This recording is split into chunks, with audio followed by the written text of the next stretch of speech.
Banana bread ka ngayon. Masyado nang maligalig ang mga saging sa aming rep.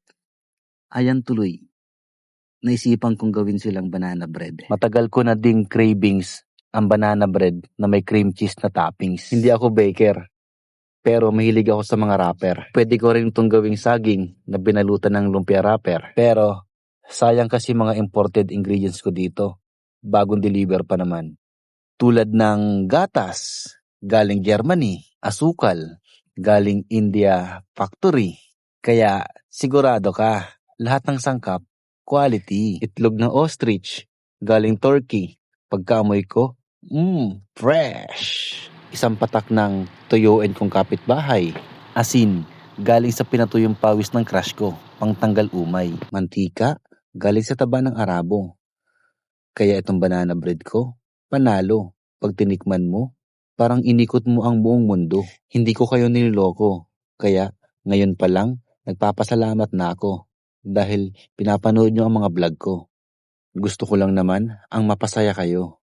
Balik tayo sa kwento. Itong banana bread ko, marami nang umorder nito. Dahil sa malinis, bagong bake, at imported ang mga ingredients ko. Comment lang kayo sa gustong umorder. At ako mismo ang magdi-deliver sa'yo ng order mo. Ayun no, nakapag-promote pa nga. KNP Shop, baka naman.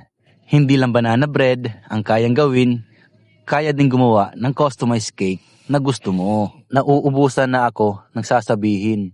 Kaya naman, ang mikroponong ito, ipapasa ko na sa anak ko. Hi! Hi guys. Hey guys. Hmm. Si baby. Baby lang. Trust mommy. Puti lang si baby. Hmm. Hey, puti saan yan? Baby natin na? Tuwa mo? Wala akong water. Dali. Anong tuwa mo? Yeah. Kita. Daw yung katilitan. Boss, yung may lumay sister. Yeah. Uy, hindi natin yan. Hindi dapat tuya ito yan. Pakita mo dito ah. Not-taped? Yeah. Boss, hindi tayo punta. Kaya natin. Yeah. Kumain dito. Katawan. Uy, may pa tapin. Yeah. Saan may pa tapin dito? Okay na. Dito na may pa. Ano muna ha?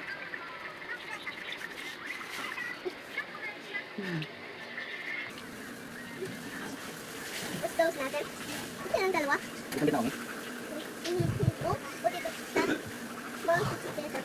Madami. Ano yun? Oo na. Ito ito. Ito. 20.